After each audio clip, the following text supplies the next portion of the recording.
लोग तुम्हारी दिल आजारी करने के बाद ऐसा रवैया दिखाएंगे जैसे तुमने उनकी दिल आजारी की हो।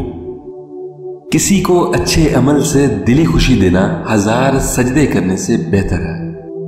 गुनाह पर निदामत गुनाह को मिटा देती है और नेकी पर गरूर नेकी तबाह कर देता है। हमें पता भी नहीं होता कि हमारा रब किस किस मुकाम पर हमें गिरने से पहले थाम लेता है। तनाई का तल्लक बालों की सफेदी से नहीं, अक्ल और तजर्बे से है। मोती अगर कीचड़ में भी गिर जाए तो भी कीमती है, और गर्द अगर आसमान पर भी चढ़ जाए तो भी बेकीमत है। मैं जानता हूं कि मैं कुछ तो हूं, क्योंकि मेरा रब कोई भी चीज बेकार नहीं बनाता।